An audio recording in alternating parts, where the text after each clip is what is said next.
morning guys. Kumusta po kayo dyan? Ito po yung ating headlight switch.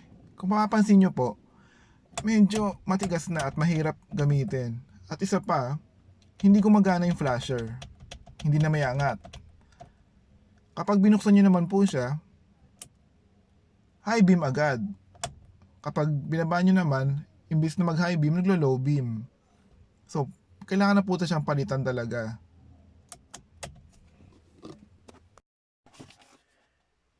Ito po yung bagong combination switch o yung headlight switch. At the same time, siya na rin po yung ating turn light o signal light.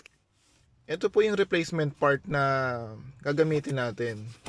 Ito po ay nabili ko mga 1,600 po. Yeah. Ito ay para compatible sa Revo from 1998 to 2001 and 1998 na Corolla hanggang 2001. Ito naman po yung mga tools na gagamitin natin. Dalawang Phillips head na screwdriver lang po.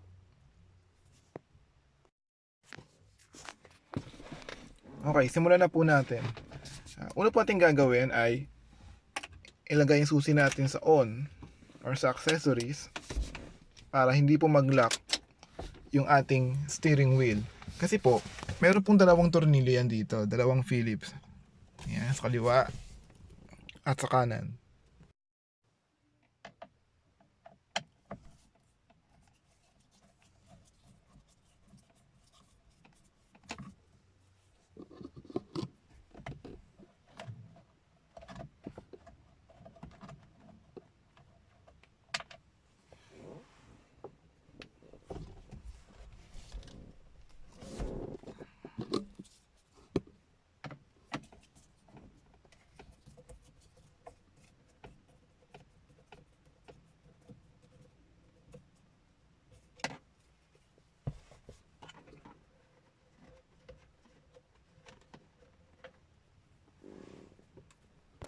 Yung bottom half po ng cover ng ating steering wheel column ay meron lang din isang Phillips head na screw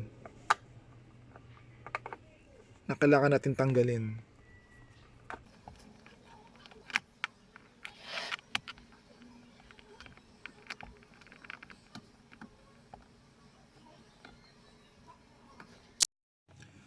Okay, ngayon naman po ay i-release natin tong steering wheel column natin.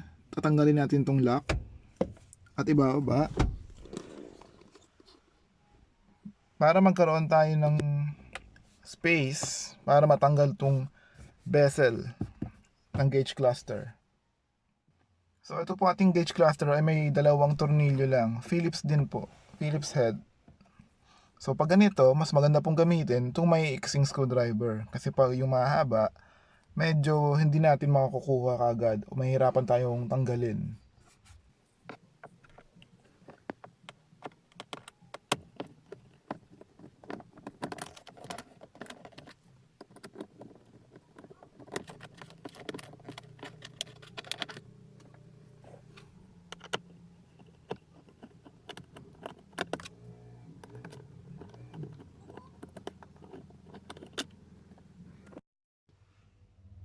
Ngayon po ay tanggalin natin itong bezel ng ating gauge cluster.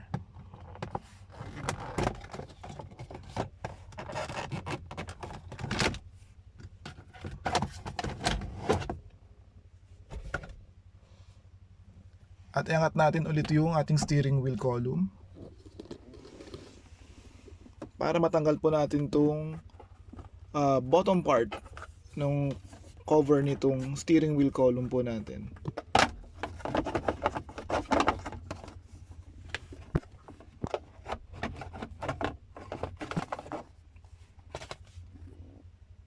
Ito pong upper part ng cover ay hindi na kailangan tanggalin, pero kailangan lang natin din siyang iangat. At ito po ay naka-tornilyo pa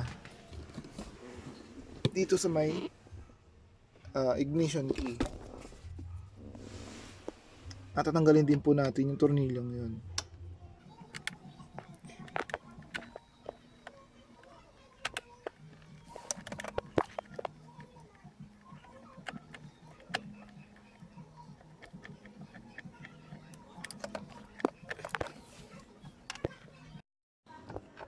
Okay guys, ito po yung ating headlight switch. At meron lang po siyang dalawang Phillips na screw na kailangan tanggalin at uhugutin lang po natin ito palabas.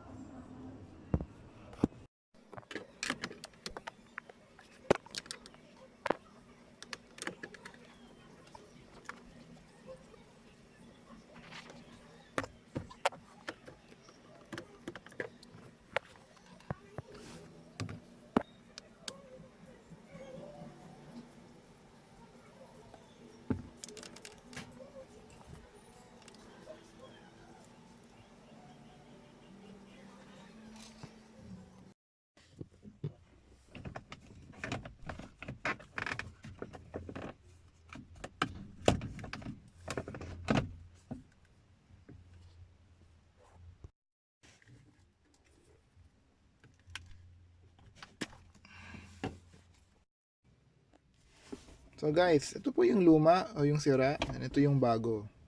Yan. So makita check muna natin kung parehas po sila, lalo na yung pinouts. Yan, parehas naman. So tara, ikabit na po natin.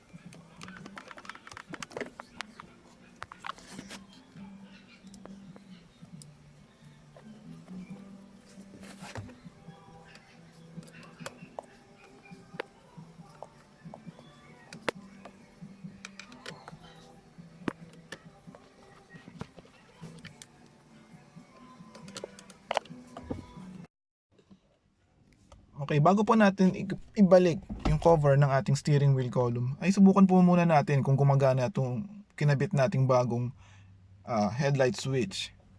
So subukan muna natin yung high beam or yung flasher natin. Ayan, okay na po. So pag binuksan po natin yung headlight, yan, hindi kagad siya naka high beam. Yun, saka pa lang po siya mag high beam dapat kapag ibinaba ito.